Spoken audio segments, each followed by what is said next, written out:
Hello and welcome to my channel CTET Masti में आपका स्वागत है। देखते हैं बाल विकास के सिद्धांत। बाल विकास के सिद्धांत पहला उसमें सम्मान प्रतिमान का सिद्धांत, ठीक ना। इसमें क्या चीज होता है, जैसे देख समझिएगा।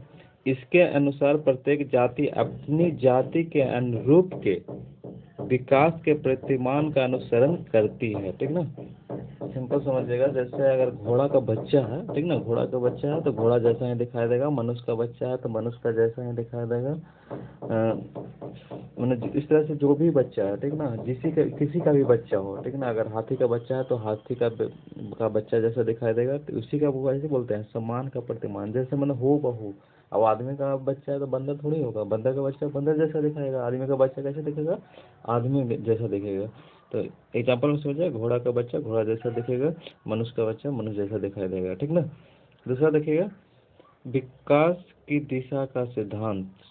दूसरा क्या चाहिए, विकास की दिशा का सिद्धांत। विकास की दिशा शीर्ष से पैर की तरफ चलती है, ठीक ना। जो विकास की दिशा है, जो शीर्ष से, देखिए बच्चा है, बच्चा का शीर्ष से लेके कहाँ तक, पैर की तरफ चलती है। जब हमारी विकास की दिशा शीर्ष से पैर की तरफ चलती होती है, उन्हें शीर्ष से लेकर पैर तक, ठीक ना। अगर विकास की दिशा चलती रहती है तो उसे क्या चीज बोलेंगे, मस्काधोमुखी बोलेंगे। क्या चीज बोलेंगे, मस्काधोमुखी या शीर्षगामी बोलेंगे। बहुत बार क्वेश्चन पूछता है, ठीक ना, कि बच्चा का विकास का दिशा किस तरफ चलता है, तो शीर्ष से लेके पैर तरफ चलता है, शीर्ष से लेके पैर तरफ चलता है। अगला आगे देखिएगा, ऐसे क्या चीज बोलेंगे, शीर्षगामी बोलेंगे। क्या चीज बोलेंगे, शीर्षगामी या मस्काधोमुखी बोलेंगे। क्या चीज बोलेंगे, शीर्षगामी या मस्काधोमुखी। जो शीर्ष से लेकर पैर तक चलता है वो विकास को क्या चीज बोलेंगे, मस्काधोमुखी या शीर्षगामी भी कहते हैं। अच्छा आगे देखिएगा, दूसरी तरफ जब हमारे विकास का क्रम मध्य से शुरू होकर बाहर की तरफ होता है या समीप दुर्भाभिमुखी या अधोगामी कहलाता है। अब समझिएगा ये क्या चीज है।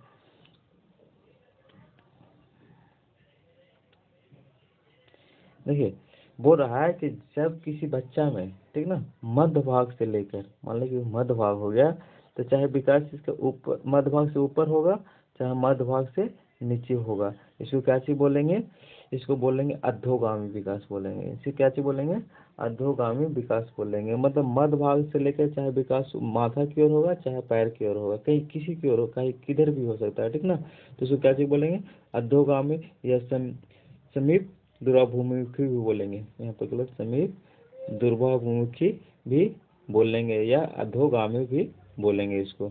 अतः कह सकते हैं कि विकास क्रमिक होता है। अतः इससे पता चलता है कि विकास कैसे होता है, क्रमिक होता है, ठीक ना। अगला चलते हैं, निरंतरता का सिद्धांत। तीसरा, निरंतरता का सिद्धांत। विकास कभी रुकने न वाली प्रक्रिया है, ठीक ना। विकास है जो कभी ना रुकने वाली प्रक्रिया। क्वेश्चन पूछता है कि विकास कभी न रुकने वाली प्रक्रिया किस सिद्धांत के अंतर्गत आता है, तो निरंतरता का सिद्धांत के अंतर्गत आता है, ठीक ना। यह जीवन प्रयत्न होगा, प्रयत्न चलने वाली प्रक्रिया है। केवल यह जीवन प्रयत्न चलने वाली प्रक्रिया है। केवल इसकी मंद और तेज हो सकती है। केवल इसकी गति क्या चीज हो सकती है, मंद या तेज हो सकती है। कभी बच्चा में विकास क्या चीज होगा, धीरे होगा, तो कभी तेज होगा, कभी धीरे होगा, कभी तेज होगा। यह माँ के गर्भ से मृत्यु तक चलता है, ठीक ना। जो निरंतरता का सिद्धांत है, जो माँ के गर्भ से लेकर मृत्यु तक चलता है। चलिए आगे देखते हैं। चौथा है समान से विशिष्ट क्रियाओं का सिद्धांत, ठीक ना। समान से विशिष्ट क्रियाओं का सिद्धांत समझिएगा, क्वेश्चन बहुत बार पूछा है, ठीक ना। ये डायरेक्ट आपको ऑप्शन में रहेगा, समान से विशिष्ट क्रियाओं का सिद्धांत। और एक ये आपका शीर्षगामी, ठीक ना, अधोगामी, ये सब डायरेक्ट आपका क्वेश्चन रहे। अधोगामी और शीर्षगामी ये सब डायरेक्ट आपका ऑप्शन में रहेगा। इसके बाद हम लोग जब बाल विकास का सिद्धांत हो जाएगा और बाल विकास का अवस्था हो जाएगा, उसके बाद हम लोग मतलब बाल विकास का सेट प्रैक्टिस करेंगे, ठीक ना। चलिए आगे देखते हैं।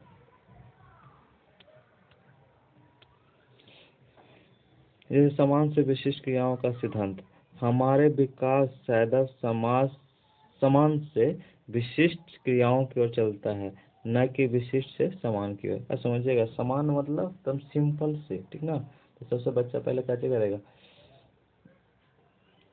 सिंपल बच्चा कैसे पहले करेगा कि गुड़कना स्टार्ट करेगा, बैठना करेगा, चलना करेगा, उसके बाद फिर कैसे करेगा, दौड़ना स्टार्ट करेगा। तो मतलब जो समान क्रिया से स्टार्ट करता है, जैसे हम लोग सिंपल बात है, जब स्टार्ट करते हैं तो हम लोग जब पढ़ाई में जब स्टार्ट करते हैं तो ऐसा थोड़ी है कि मतलब डायरेक्ट एक लिखना से पहले बोलते हैं एक खड़ी लाइन पढ़ो, उसके बाद आधा गोल पारो, उसके बाद पूरा गोल पारो, उसके बाद लिखो 1, उसके बाद लिखो 2, उसके बाद लिखो 3, उसके बाद जब काउंटिंग हो जाता है तब पहले उसके बाद क्या चीज़ जोड़, ठीक है।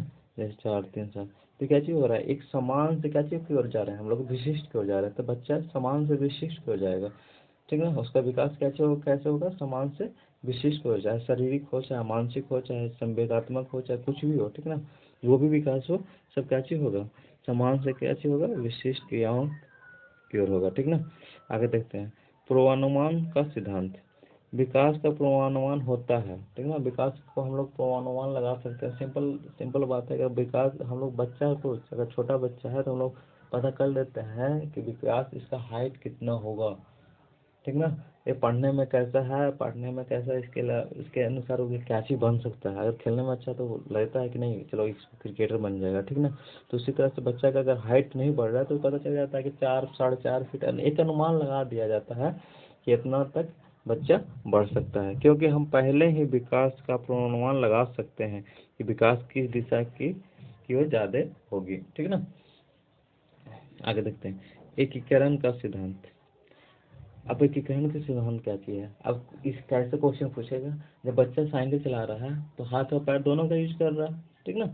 जब हाथ और पैर दोनों का यूज कर रहा है तो कौन सा सिद्धांत का काम कर रहा है वहाँ पर, तो एकीकरण का सिद्धांत कर रहा है। तो वही बोल रहा है, बच्चों में एकीकरण का गुण पाया जाता है जब हम काम किसी को करने के लिए हाथ और पैर एक साथ मिलाकर काम करता है या करते हैं तो एकीकरण कहलाता है, ठीक ना। हाथ और पैर अगर कोई भी मिला के काम करता है तो एकीकरण का सिद्धांत कहलाता है। जैसे बच्चा गुड़क रहा है, ठीक ना, तो पैर भी इस्तेमाल कर रहा है और हाथ भी इस्तेमाल कर रहा है, तो क्या चीज होगा, एकीकरण का सिद्धांत हो गया, ठीक ना। व्यक्तिगत विभिन्नता का सिद्धांत, ठीक ना। बच्चों का विकास व्यक्तिगत विभिन्नता के अनुसार चलता है। किसी में विकास गति तेज होती है तो किसी में कम। अब सिंपल बात है कि सबका विकास का गति, किसी कोई बच्चा का, 2 बच्चा का ले लीजिए और उसको देखिएगा, खड़ी कर दीजिए, उसका विकास कुछ हाइट में डिफरेंट होगा तो कुछ मोटाई में डिफरेंट होगा, ठीक है ना। अगर ये सब में शारीरिक विकास में अगर नहीं होगा तो मानसिक विकास में होगा, किसी कोई पढ़ने में ज़्यादा तेज होगा तो कोई पढ़ने में कम तेज होगा, न जरूर नहीं, कुछ न कुछ डिफरेंट होगा। तो व्यक्तिगत विभिन्नता का सिद्धांत हाँ होता है, ठीक है ना। बच्चा में, हर एक बच्चा में अलग अलग अपना विकास का रूप होता है। कोई शीर्षगामी होता है तो कोई अधोगामी, किसी का विकास शीर्षगामी में होता है तो किसी का विकास अधोगामी। शीर्षगामी मतलब सिर से पैर की ओर होता है, तो किसी का विकास मतलब आधा से ऊपर की ओर, चाहे आधा से नीचे की ओर होता है। तो यही व्यक्तिगत विभिन्नता का सिद्धांत हुआ। आगे देखते हैं, वर्तुलाकार बनाम रेखीय प्रगति का सिद्धांत, ठीक है ना। अब विकास कभी भी रेखीय नहीं होता है, विकास कभी भी रेखीय नहीं होता है, मतलब वह कभी भी सीधी रेखा में नहीं चलता, कभी भी उसकी गति धीमी या तेज होती है। कभी उसकी गति क्या चीज होती है, धीमी, तो कभी गति उसका क्या चीज होता है, तेज होता है, ठीक ना। अंतर संबंधित विकास का सिद्धांत देखिएगा क्या चाहिए, शारीरिक, बौद्धिक, संवेगात्मक और सामाजिक और अन्य प्रकार के अंतर संबंधित और परस्पर निर्भर करते हैं, ठीक ना। जो अंतर संबंधित विकास है वो चारों पर निर्भर करता है, ठीक ना। पहला शारीरिक पर, ठीक ना, मान लीजिए डेवलपमेंट हो गया, ये किस पे करेगा, ये पहला तो शारीरिक हो गया, ठीक ना। इस सब की विकास किस पे नहीं करेगा, सोशल डेवलपमेंट पे करेगा, ठीक ना। उसके बाद हो जाएगा इमोशन पर हो जाएगा, ठीक ना। उसके बाद कैसे हो जाएगा बौद्धिक, ठीक ना। तो चारों मिला के कैसे करेगा, विकास का एक समूच बनेगा, ठीक ना, जिससे क्या चीज होगा उसके। और यही चलते बोलते हैं क्या चीज होता है, विकास क्या चीज होता है, बहुआयामी होता है। क्या चीज होता है, बहुआयामी होता है। समझ रहे हैं ना, बहुआयामी होता है, मतलब इसलिए बहुआयामी होता है कि चारों ओर से आकर विकास हो रहा है, ठीक ना।